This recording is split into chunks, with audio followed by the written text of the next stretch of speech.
So I am honored to be part of this particular panel. And, you know, following Dr. Tuxton, I feel a little guilty. I'm going to leave here after eating the brownie at lunch and go home and get on the treadmill and do all kinds of things, right? But I have the opportunity to be here with 4 distinguished individuals that are helping to drive outcomes with healthcare. And so what I'd like to do, instead of me personally introducing them, I'd like for each of them to quickly introduce themselves and talk a little bit briefly about why this particular topic is really passionate to them. So, Jay, if you would start. Thank you, Lisa. Pleasure to be here. And you know, I'm a cardiologist, so I've been practicing medicine since 1983, and you know, my entry into the business side was really accidental. I was trying to develop better treatments for some of the surgeries that I was developing, and so it turned out nobody wanted to make that particular device back in the 1990s, so I had to start a company, which was bought by Johnson & Johnson, and so subsequently I've just been developing new solutions, which are disruptive in small segments, and currently what we're working on is treatment of heart failure, which is a large public health problem. And as we are all very, very aware through our media and our politicians, healthcare has huge economic issues and outcome issues.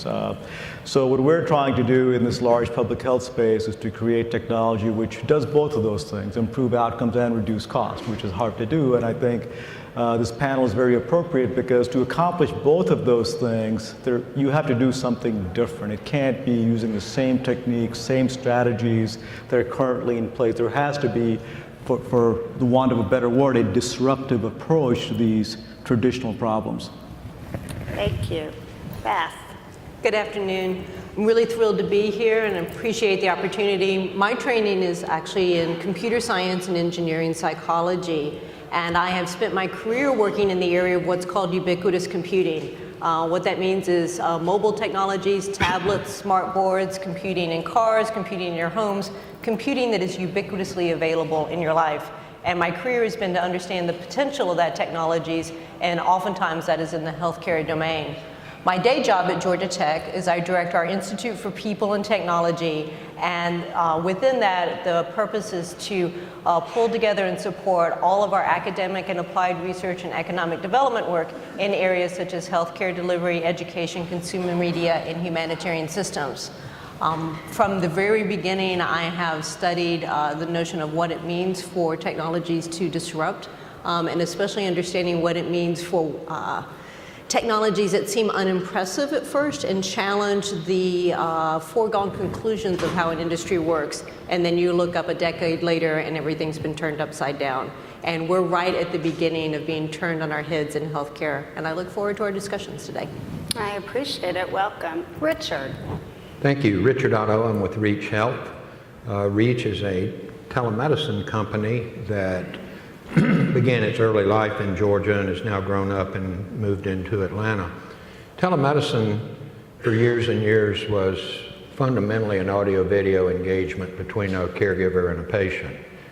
And in the last few years, disruptive technologies have enabled real-time audio-video, real-time image management, real-time best practice templates to be created that really give instantaneous access to multiple specialists. And technology is what's moving medicine forward today. Efficiency and outcomes are the future of healthcare, as well as taking control of one's own healthcare. So it's a great honor to be a part of this panel and to be a part of the group in Atlanta that's moving technology forward in healthcare. I appreciate it. Dawn. Hi, I'm Dawn Whaley, and I'm co-president of ShareCare, which is a health and wellness engagement platform. My background has been in the technology sector for about the last 20 years, and I've dabbled in health 2 times. And the first time was when I met Jeff Arnold just as he was starting WebMD in 1998. And when you look back at that time, which was really less than 15 years ago, 90% of physicians said they would never email with their patients. Never. And they were quoted in Forbes as saying, the internet info is snake oil.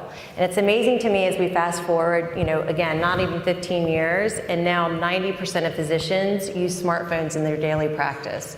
So as I sit here today and look out on this crowd and have been talking to people during the breaks and listening to the panelists, I'm fired up. I think the time is now. I think change has occurred very, very quickly in the industry, and everything is aligning for us to actually see us be able to improve healthcare. Well, as you can see, a great group. So I'm going to remind us, we're here to talk about disruptive technologies. And I know Dr. Tuxton shared a few things around what the definition is from Clayton Christensen, who's a professor at Harvard. But I'm going to read this one more time before we get started with the questions. So disruption is a positive force. Disruptive innovations are not breakthrough technologies that make really good products. Rather, they are innovations that actually transform actions to make products affordable and convenient. And the most important thing, thereby making them available to a much larger population. So we're here to talk about disruptive technologies. So with that, I'm going to begin the questions for the panel. I'd like to ask each of you, and what areas within healthcare do you see disruptive technologies making the biggest impact? Jay?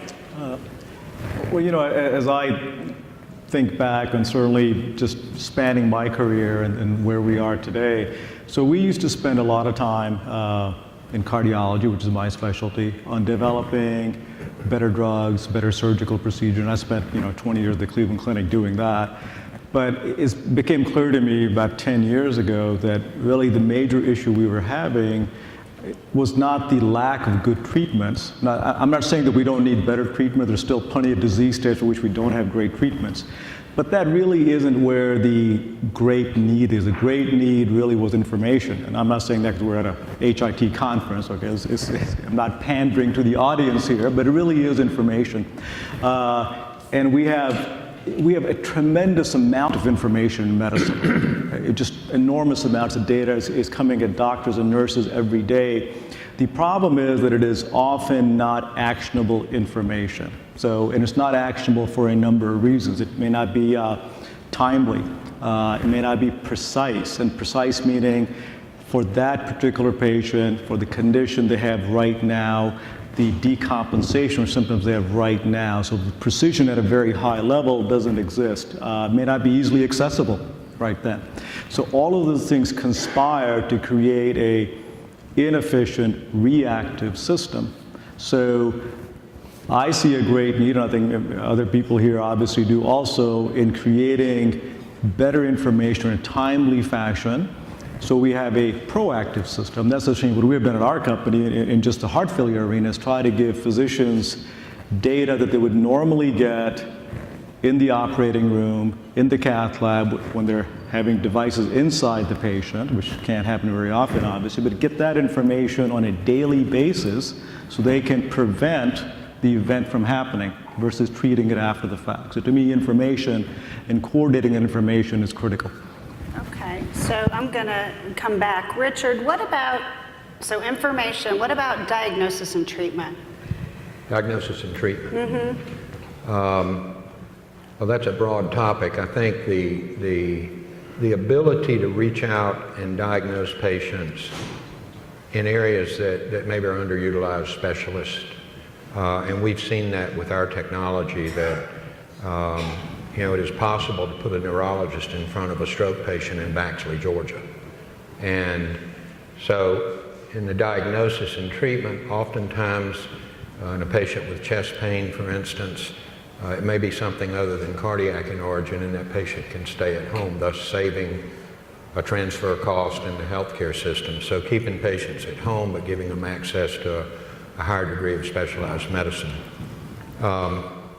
Chronic disease management has been highly inefficient, and the ability to have patients in clinics where physicians are not driving 2 hours to go to that clinic, but they can reach out with a good mid-level in the room with the patient and more accurately and efficiently treat the patient.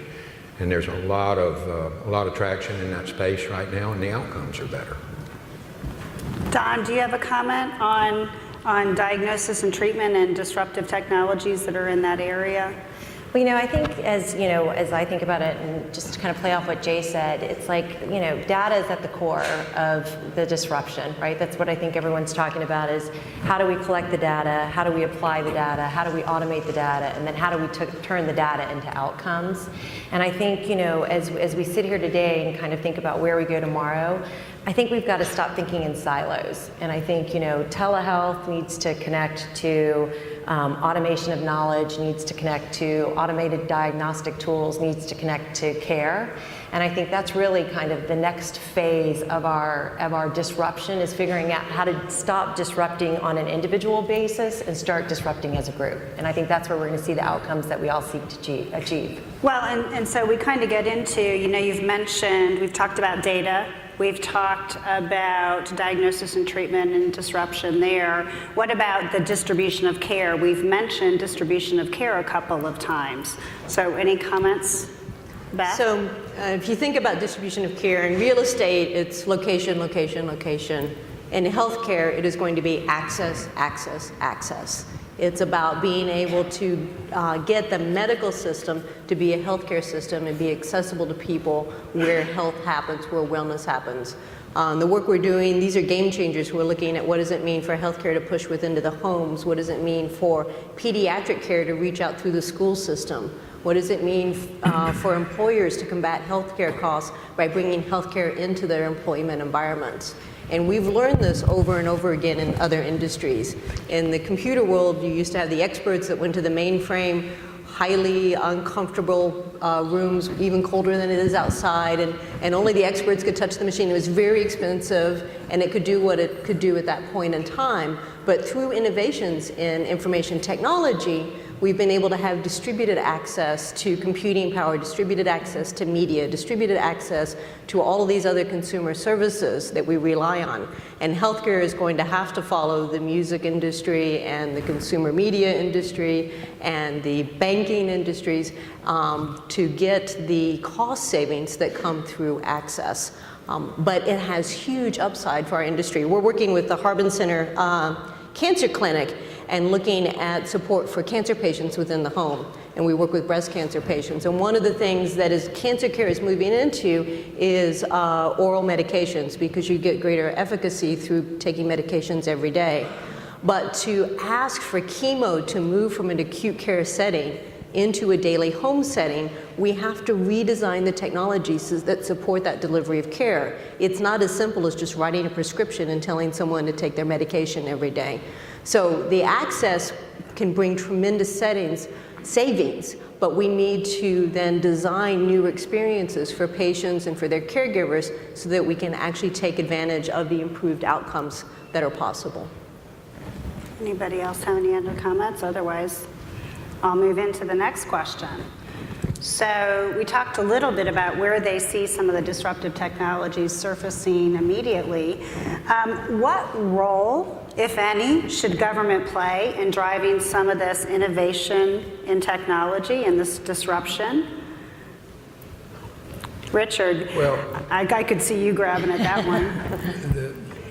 the government, one, has got to change the way they reimburse for health care for providers and payers. And the transactional-based side of medicine is going away in favor of an outcome side. And so CMS is looking, for instance, at telemedicine and trying to figure out, how do we pay for this? And the first question new technologies often get when they go into a hospital system or provider is, how do I get reimbursed for it? So that's an issue. Technology can go so far, but at the end of the day, follow the money. The other piece of it is, credentialing and licensing of physicians are difficult. Licensing across state lines and then credentialing in individual health systems. And as that eases up, and there's some indication that is beginning to ease up from Washington's perspective, so to reach out into some of the more rural areas, but if you've got an expert in Augusta, Georgia, do they really need to be credentialed in Utah or somewhere in Utah to reach out to a patient? Or could there be a more standardized way? So reimbursement, licensing, and credentialing will go a long way to let technology enable better health care. I think largely the government could get out of the way. That would be a huge help. And not to say that the government can't have constructive role, certainly in supporting the EMR industry through giving incentives to physicians to adopt EMR technology. That clearly was a very logical thing for them to do, which certainly significantly increased the rapidity of adoption. But the problem that we have is that there's lack of healthcare is a very complicated orchestra, and there's no conductor. So on one hand, President Obama says all the right things. We need to use information to improve outcomes and reduce cost. However, the people in charge of the implementation, whether it be HHS, FDA, et cetera, do not implement this. And so if you look at the regulatory framework, whether on the reimbursement side, what Richard mentioned, or on the regulatory side, they're very disconnected. And they're not operating with that message or that environment. They're still using an antiquated, risk-based approach, which nobody else except Japan uses, by the way. So, and we can see where the Japanese economy is. So, we have to have a more sophisticated approach to assessing risk, which has to be in sync with the overall political agenda of the country and of the administration. Right now, it's not. And so that's why we have we have mixed messages coming from the federal government. I think they need to go from risk to reward, right? Reward good behavior of the consumer, the patient, reward clinicians for keeping people healthier, reward entrepreneurs for their innovative thinking. I mean, I think if they just could change that whole mindset in every aspect of the government, I think we'd see big changes taking place. So I'm going to ask a real specific question because we talked a little bit about some of the government regulations. And it appears that the laws seem to be written very status quo. As you mentioned, they're not the ones that typically have to implement them, right? What do you think we could do to open up some of these regulations to make them a little bit more flexible, a little bit more open to some of the things that you've stated? So Don, do you have any comments on that? Loaded I have topic, the big idea. right? I don't have the execution on that one. So I think, as we, at ShareCare, have met with the CMS and have met with the people that are executing these within the government overall from a healthcare perspective. The mindset that I see at the leaders at the top, regardless of how the execution has taken place, is they want change to happen. They are trying to think innovatively. We've had conversations with, could we create an engagement platform for Medicaid patients so that they start to be inspired and educated on how to be healthier? So, I guess I'm like, as most entrepreneurs, extremely optimistic. And so I actually feel like there is a sense to embrace the change, but I feel like we as the entrepreneurs, we as the innovators are going to have to take them down the path of how those changes can actually be seen all the way through. Richard, I know you had some comments on this too when we were chatting earlier. Yeah, so, HIPAA, for instance. September 23rd, the HIPAA world changed, and companies our size had spent a lot of money to be compliant. Patients have access to a lot of their health data. You go in Best Buys and go back where the wearable devices are, and they're flying off the shelf. So people have got their Fitbit and their Withing scale and their blood pressure 32 cuff. million. And all that data is residing on an unsecure phone or tablet, and yet if I take that same data, I'm now responsible for it. And if it is breached, then I'm going to have a penalty to pay. And so agree with PHI, and we all, have that. But I think, like Jeff said this morning, PHI is PHI, and it is what it is. So CMS and the government, put these mandates down on companies, and it actually, it inhibits technology advancement because a lot of small companies cannot afford to encrypt everything going, coming at rest and make sure that, their whole infrastructure is secure. So, at what point do we really get into real private data? Nobody's really told us. We just know PHI is defined as it is. So, and then changing from a transactional reimbursement to an outcome reimbursement. And technology can enable greater outcomes. Jay's got great technology at his company that can almost be predictive for patients with chronic disease. And yet, you keep facing these uphill battles to prove to some bureaucrat that it's worth to do that. So hopefully I don't have a lot of optimism, but hopefully CMS will start looking a little more benevolently on some of the new technologies and help us enable those technologies rather than hold us back.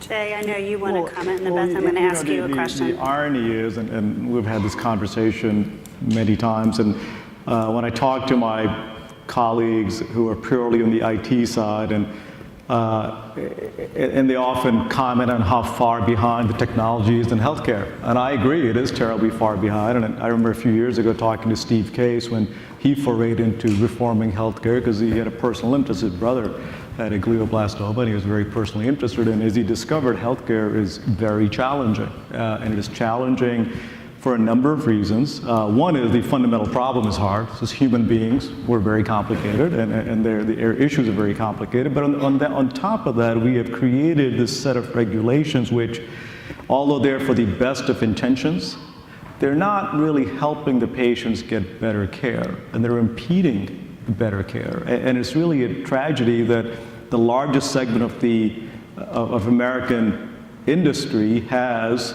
the most primitive tools to use.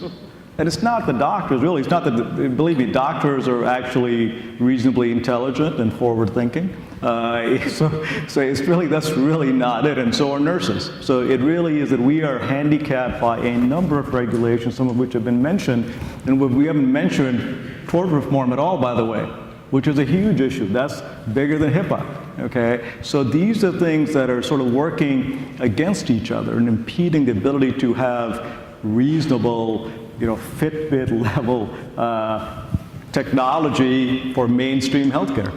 Yeah, and we could have a whole conversation around HIPAA, but what I really want to get back to is some of the disruptive technologies. And Beth, you and I were chatting last night about, certainly HIPAA covers PHI and some other things, but you're working on things that it doesn't cover, and that's where a lot of the disruption needs to take place. So could you share with us some of that? And this is where we have to get ahead of this conversation. Fitbit is one thing, but we have technologies now that are generating PHI that exist outside of the healthcare system. So, for example, we have technologies that can look at Twitter posts and can do predictive analysis to predict women who will suffer from postpartum depression after she gives birth.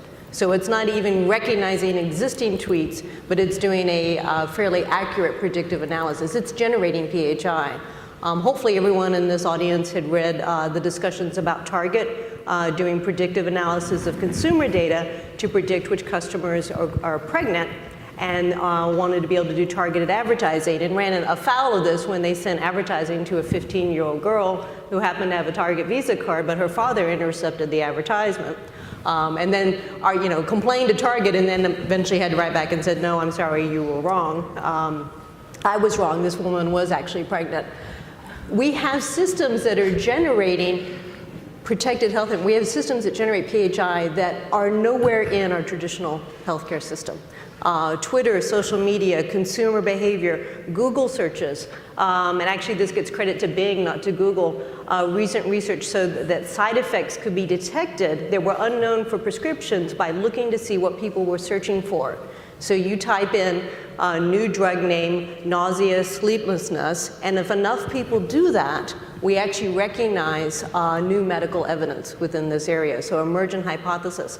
Coming out from just regular consumer behavior. So all of this is disruptive. It's terrific to be able to predict which patients might need to be treated for postpartum. I guess it's terrific for Target to know how to market to their customers. It's amazing if we can understand what's happening in the wild of healthcare by watching these digital traces that people leave.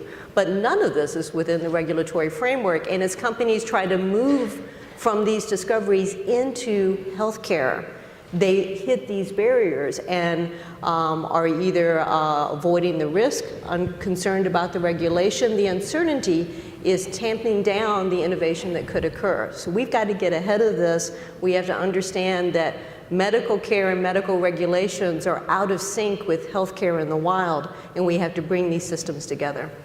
Yeah, and we talked a little bit about us all coming together. We heard from Dr. Tuxton, we've just heard today about how all these different social media devices are capturing data. So let's get into, we've got privacy and security concerns. So let's make an assumption we can address all the privacy and security concerns. And I love the way Dr. Tuxton described the cloud, you know, those raindrops going in and coming back down. So if we could address the privacy and security concerns, do you think cloud computing technology solutions could provide some of these disruptive technologies? You know, I think they could, but I just want to come back for a second to the question you were asking earlier and Beth's comment. And I think, you know, I think it's wonderful using social media and so forth. You know, the problem that we have is that, I'll give you an example. So one of the things that we do is, you know, the information that we provide on that given patient goes to that patient's doctor, right? The FDA, in its wisdom, decreed that the patient actually cannot see that information. Now, they have a device at home which actually has an LCD display in it, which we actually have to disable so they cannot see that information. Because the FDA's view is if the patient realizes that that particular, their heart is doing pretty well, they may go and eat an extra Big Mac. They may do some behavior which is counterproductive because they feel like they've got a little extra room.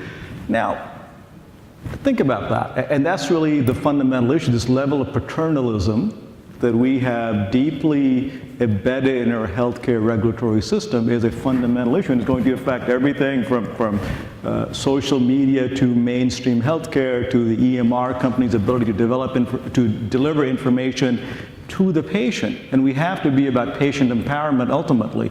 I mean, they have to be treated like adults, and they have to be responsible for their health care, which means they have to participate in it. They can't participate in it if they don't have the information. So these are fundamental issues that I think the IT industry, because it has been very effective at lobbying and changing what happens in Washington, should be a strong proponent of that and help us change those things. Any other comments before we get back to Beth? And I have to continue this conversation because we haven't talked explicitly about patient engagement. That's right. Being the game changer for disruption. And chronic disease is the money-eating elephant within the system. And the only way there is no silver bullet, there is no magic pill. We've learned this over and over again. The only way we're going to make a dent in the cost associated with chronic disease, besides distributing the healthcare system out, is through patient engagement, through changing patient behavior. And if it's that we're hiding information from patients, we're not enabling patients to use that information effectively, and we're putting up barriers for how patients can engage the healthcare system. In contrast, we have evidence over and over again that through the proper design and the innovative design of technology, we can change the game through changing people's behavior. We have evidence that mobile technologies for diabetes management allows diabetics to increase their problem-solving skills, to feel more empowered to manage their own diet, to make intelligent decisions, to make those trade-offs. We have evidence that even in pediatric asthma, one of my colleagues, Rosa Arriaga, has a system that just only delivers a text message a day, but within 3 to 6 months, she had increased pulmonary function. She had improved health outcomes just from that simple level of patient engagement because it worked for those kids. So we need to back out of our old assumptions of the doctor only knows best, the doctor has control of all the information, and we need to provide tools that allow for new forms of engagement between patients and their healthcare providers and between patients and the information that is surrounding them. Yeah, I would agree. Information is extremely powerful. Well, I would think, you know, I mean, we keep talking about technology as the enabler, but it all comes down to the patient, right? So I think the technology for the technology self is not enough. The data for the data self is not enough, that you have to have, you know, understand the consumer and understand what motivates them and tie that back to the technology in a meaningful way. You know, I was reading in preparation for this panel about, you know, an RX study that's going on about adherence, which everybody knows is just a critical issue, $300 billion a year wasted on it. And basically they've reversed a model between Harvard and CVS, and they're starting to basically pay the individual $1 every time they bring back their new prescription, and they've increased adherence by 20%. And it's like, so the technology to monitor their adherence is critical, but then the motivation to the consumer to actually enact the adherence is the critical point where you actually see the rubber hit the road. Yep. I would agree. So you're absolutely correct. So I'm going to go back to Richard. I know you and I were chatting a little bit about privacy and security. So comment a little bit about where you see some disruptive technologies happening. Is it the cloud? Is it other things? Privacy and security. So we're actually, the healthcare system's seeing patients on their sofa now with WellDoc and TellDoc, and you know, that doesn't seem to be a very private engagement. There are some new technologies, though, like WebRTC, that's an open source technology that's encrypted going and coming, that can enable a very secure engagement with a patient with really just a web app. And so we've gone from some pretty sophisticated proprietary technologies that enable an audio, video, and patient encounter to some more open source methods that are going to be HIPAA compliant, that do give that level of privacy and security. But again, I don't think anybody's told us exactly where do we draw that line for privacy and security. So, you know, we hear of breaches. A large health system in California had a breach, and tens of thousands of patients, PHI. And maybe that is, you know, a significant event, but is your Fitbit data, is your Withings scale or your glucometer from this morning, you know, is that something that's really going to damage you if somebody gets access to it? So, you know, technology is going to catch up. I just hope the system's going to support the technology going forward. Right. And if you've not read it, and I'm sure many of you have, but Clayton Christensen's book on the innovator's prescription gives a great roadmap for what's happening right now and for the future of medicine. You have a comment, Jay?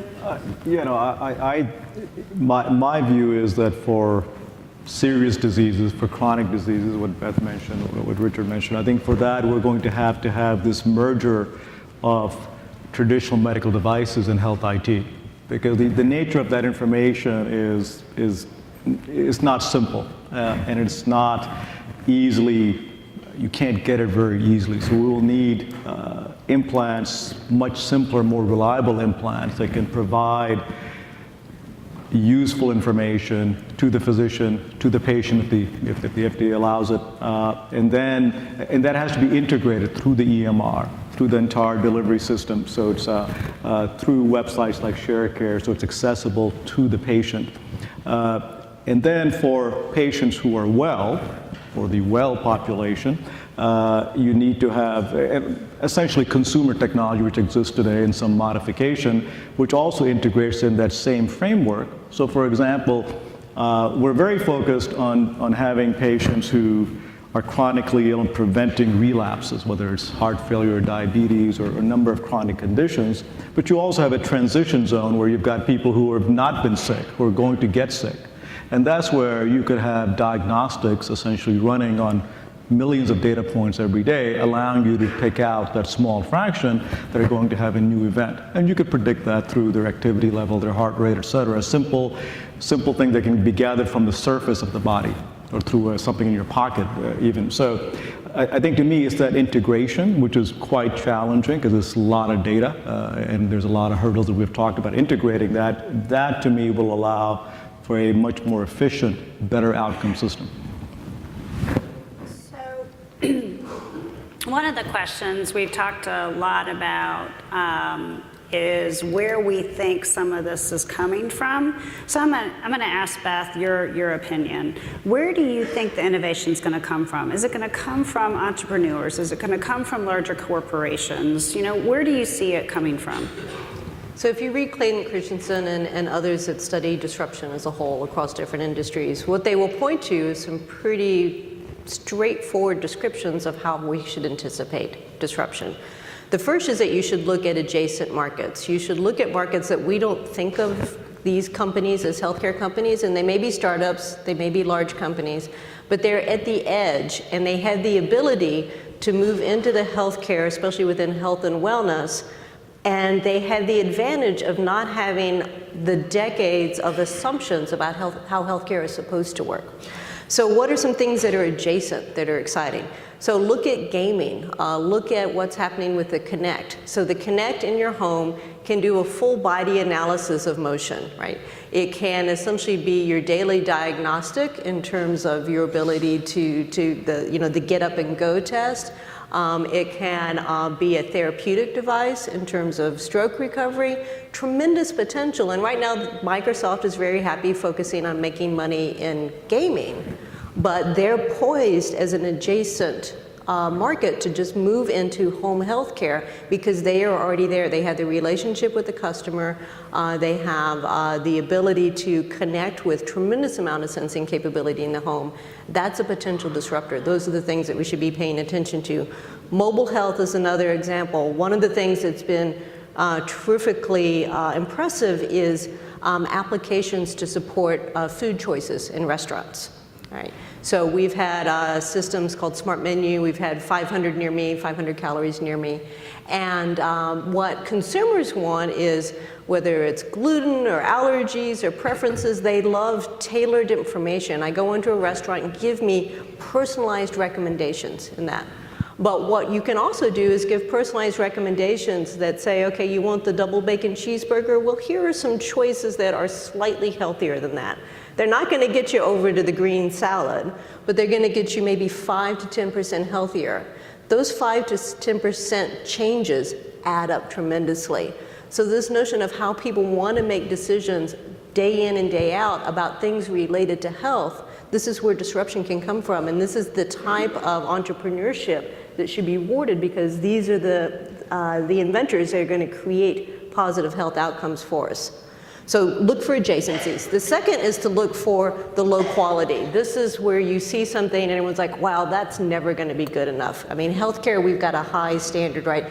It is never going to be good enough to look at Twitter posts. It's never going to be good enough to look at how people search for information, because we have RO1s and we know how we create medical evidence. Patients like me, who's going to take that seriously, right? Just a bunch of people on a website comparing information with each other. How dare they think they can run something that's a pseudo-clinical trial within their own ecosystem? All of that disparaging comments about these are the technologies that are not going to be good enough, they're going to be good enough. And they're going to reach a broader audience. And that is the prescription for disruption in this space. Don, did you have, Richard, any other comments? Well, I think just as you're thinking about where innovation is going to come from, I mean, as we were, coming up and then building the company of ShareCare, while we certainly hired clinical expertise within the company, our head of product ran CNN.com. We hired, our marketing person from Apple. We hired gamers, people from the Weather Channel. It's like we actually realized that if we were going to be a patient engagement portal, we had to know a lot about patient engagement in order to deliver on that. And so I think that you make very good points that it's kind of these adjacent industries. Although all that being said, as we've been doing the roadshow and pitching ShareCare to the CEO of Community and the CEO of HCA and the CEO of Trinity and Optum Health and kind of you name it, again, I guess I'm the ultimate optimist on the panel, but I've been really amazed to not only, see their willingness to embrace innovation, but also get a glimpse of the innovation that's happening within those companies as well. So we heard, I know that Robert Hendricks spoke today about Commonwealth, in partnerships. So Richard, what's your thought? I mean, it's one thing to bring all the pieces and parts, but how are we going to partner? How are we going to make those relationships work? How do we keep moving forward? Well, it seems to me that the large providers, the health systems, they kind of go through phases. First, they're going to do it themselves. And so they spend some time and money, and that doesn't work.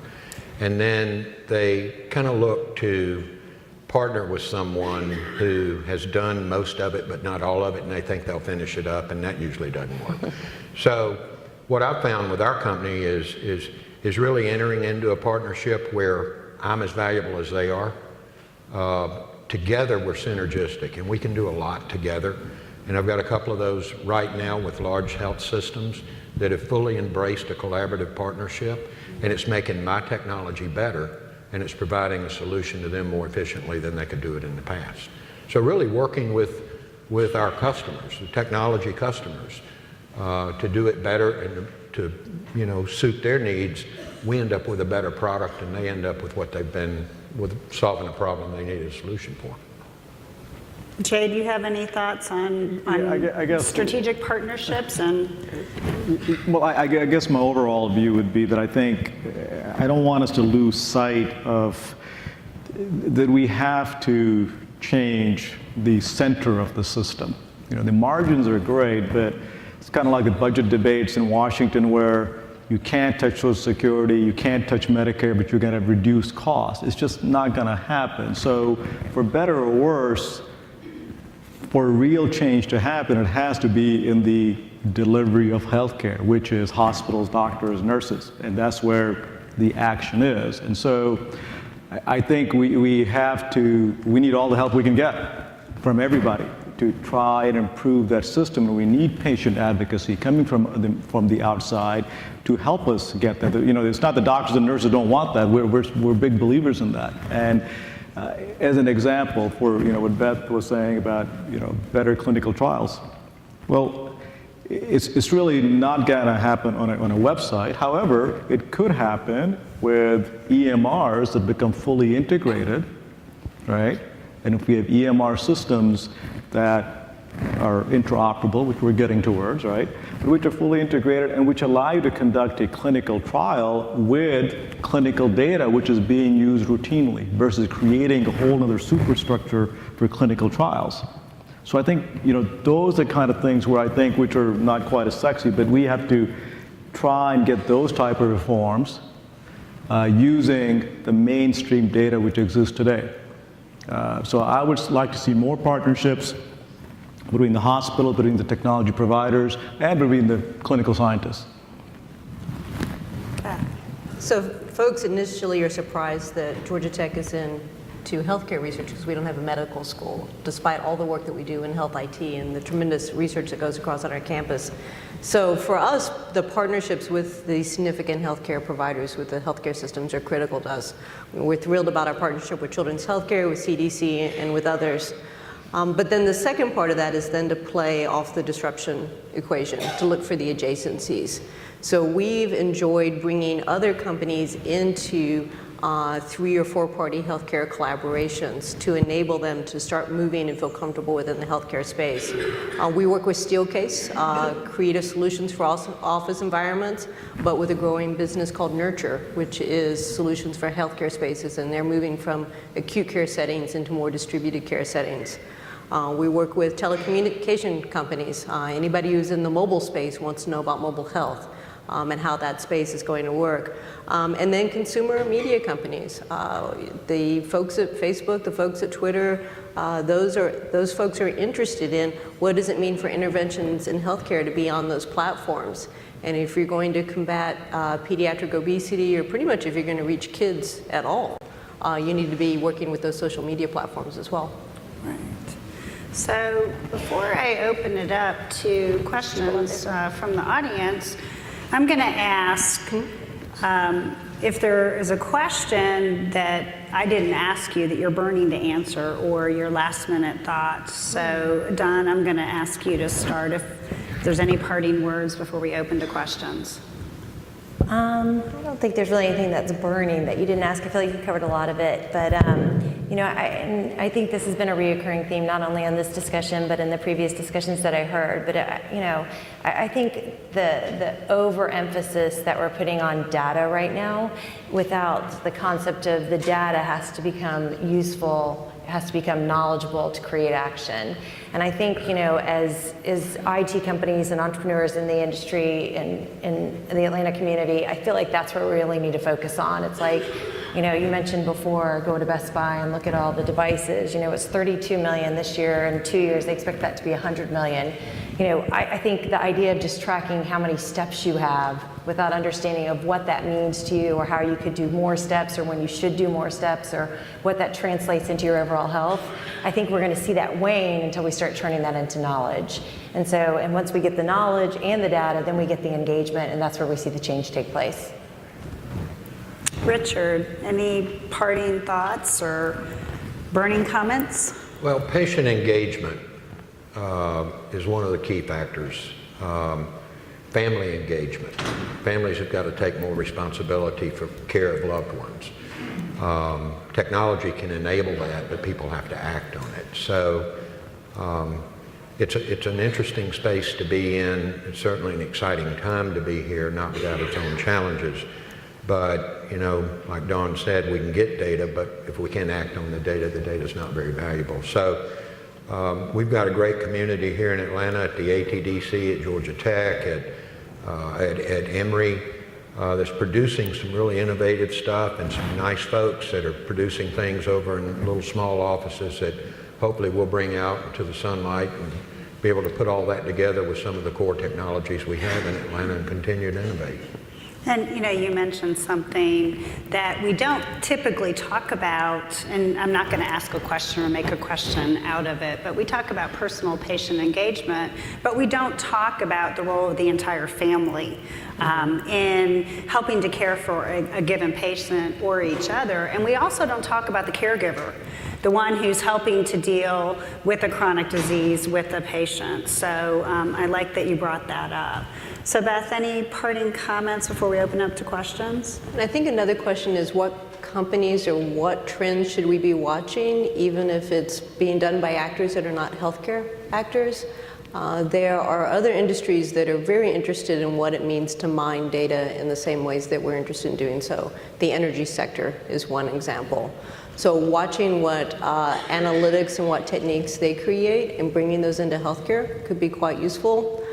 There's also debates in society that will both inform healthcare and healthcare can inform. So you pick up the paper, we know there's an interesting debate about monitoring of what people do on their mobile phones, the NSA, notions of privacy and security that surpass healthcare concerns.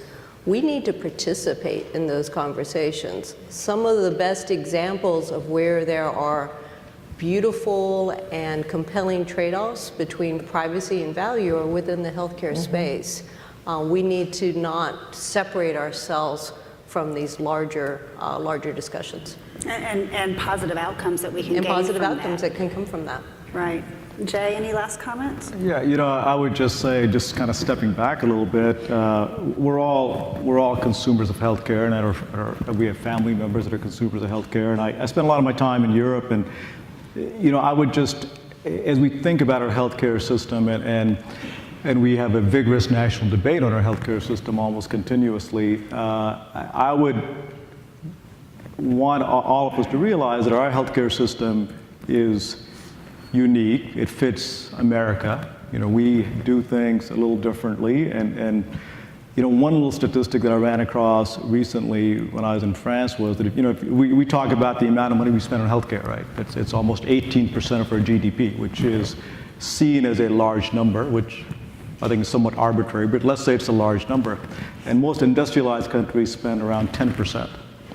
However, we spend about 5% on food, while picking France as an example, they spend about 12% on food. They spend about 11% on healthcare, about 12% on food. And we spend about 18% on healthcare, about 5% on food. So, you know, these are larger societal choices, and healthcare doesn't exist in a vacuum. It is part of a continuum of how we live and behave and the choices we make. And we cannot have unrealistic expectations for the hospitals and the delivery system outside of the context of everything else we're doing. And so we need to keep that in mind as we have these debates, that our politicians have these discussions and enact policies. I think if we have an informed public which fully appreciates some of these issues, it may help us get to more rational decisions.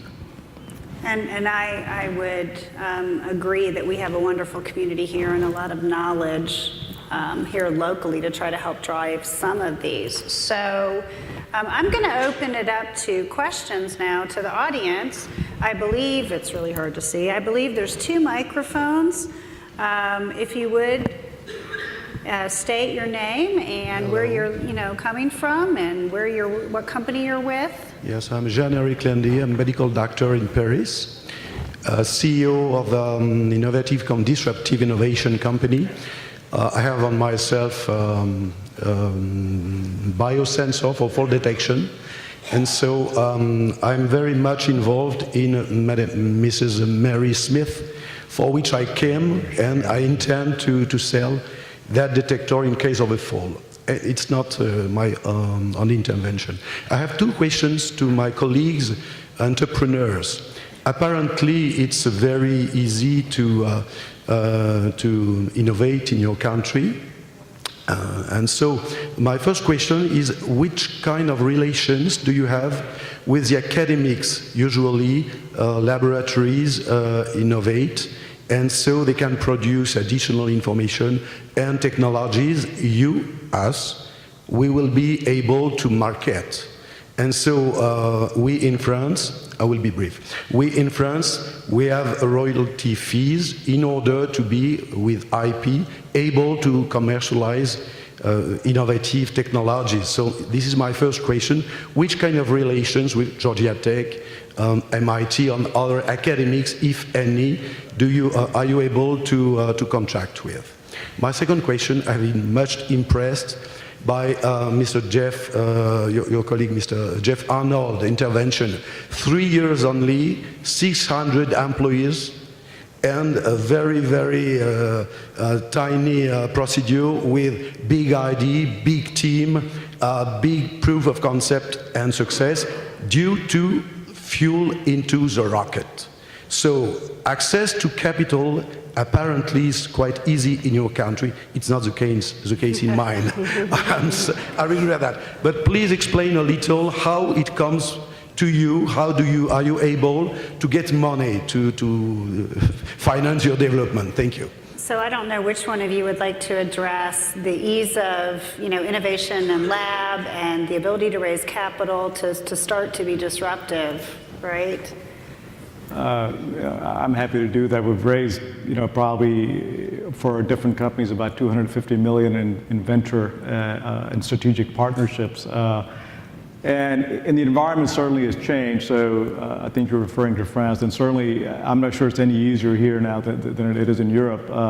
But historically, we've had a very good ecosystem, which worked at multiple levels, starting with the universities and individual inventors, and we had a thriving venture capital industry which would fund these companies. The problem that we have is that this ecosystem has become disrupted, to use that word, in its traditional bad connotation, and has become disrupted through some of the regulatory changes that have happened in the last 10 years. So, so in terms of your question, I think today at the stage of the company that you have, your best bet is going to be angel investors and angel funding. Venture capital today is looking at very late stage companies that have revenues essentially that have been completely de-risked from a regulatory perspective. So I think individuals are your best bet in terms of raising capital. University affiliations can be helpful, certainly. We do a lot of work with Georgia Tech, with Emory, with other institutions in the area, and those can be helpful to you. Don, did you have anything to add? I think you just smiling. Yeah. Okay, and certainly the university perspective. Question, please. Yes, my name is John Eisenhower. I work for McKesson, and I work in the data governance office, so this conversation is quite relevant for what I do for a living.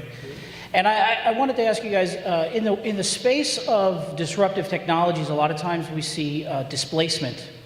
And I hear a lot of talk, I talk to a lot of people about the ability to access information that would actually allow us to get past the social information, but also combine that with the clinical information and actually get to true benefit and value. But of course, it's a highly regulated environment that healthcare and healthcare IT lives in. So I'm curious, who do you see as the people that would be, let's say, displaced or being disrupted in this space? And is it the payers, the providers, the healthcare organizations? Is it other health IT companies, or is it someone else? So one of the things when you work to understand displacement, of course, most of the time things don't get completely displaced. Mainframe computers still exist, and they've just reinvented themselves as clouds now. but what you see is a greater focus, and you see a greater number of players. So physicians are in no way being displaced, but what we see is a greater number of actors that are coming onto the stage in terms of how to manage patient engagement. And this is what's happening if you want to try to change the system from being reactive to proactive. So we spend a good bit of our time looking on how to collect information from the wilds of healthcare and to create dashboards, whether it's nurses or educators or cancer navigators. There's all of these other roles that are being played by the people that are keeping tabs on how folks are doing. And these are the folks that are going to start to make the call of, okay, Mrs. Smith looks fine now, but based on our algorithms, she's in for a world of hurt 6 months or a year down the road. We're going to be proactive in that area. That work is not going to be done by a traditional physician, but we have to provide the tools and the technology and the algorithms and the evidence to empower these new actors. Right, to make that available to them. I thought that was a great question, and I agree with Beth's answer, but I would like to add a little bit to that. I think the issue that you need to understand as consumers, that yes, that there are parties that should be displaced and could be displaced, but are not being displaced. And they're two very large parties, and they're insurance companies and hospitals. And in terms of what Richard was saying, you may not appreciate that health insurance companies are organized on a state-by-state basis. And it's a archaic methodology designed to stifle competition. And so, although we have the Affordable Care Act, it didn't really eliminate that. And it actually has created oligopolies in each state of insurance companies. So that is not really a free market system. So you could have truly a free market for health insurance, which is national in scope. And so you could really shop just like you do for your car insurance. And you can't do that partially due to these regulations, which are 100 years old. The second issue are hospitals. Hospitals are quite archaic. They're very vertically, horizontally integrated. They're not competitive, and they have an extremely strong lobby. So the ability to actually change the delivery of healthcare is limited by those two things. And the Affordable Care Act kind of nibbles at the margins of those things, but doesn't actually deal with these central issues. So as a sort of incendiary thought, I would suggest, think about those things. That would be true disruption and displacement. So I'm getting the time to get off the stage sign. But we do have somebody there going to ask a question. I'm going to do something different. I'm going to let you ask the question. We're not necessarily going to answer it up here, but let's use that to create some conversation during break. So your question. Sure. Good afternoon. This is Vic from Mercer University. Being an academic myself, I think we have some rights to talk about generic things. So from that context, I think disruptive technology in healthcare is good because disruptive technology brings in change. The previous panels and the presentation kind of pointed out that these changes are mainly inhibited not by technology, not by the healthcare process, but more because of the people. So I just wanted to know if the panelists can take one example as a role. For example, it could be a clinician, it could be a health technologist, it could be a patient or family, and try to foresee what kind of disruptions could come in the near future and how we can handle those disruptions properly. So wonderful question, kind of summarizes a lot of the things. So please welcome with me the panelists who are here with us today, and thank you for your conversation. I appreciate it.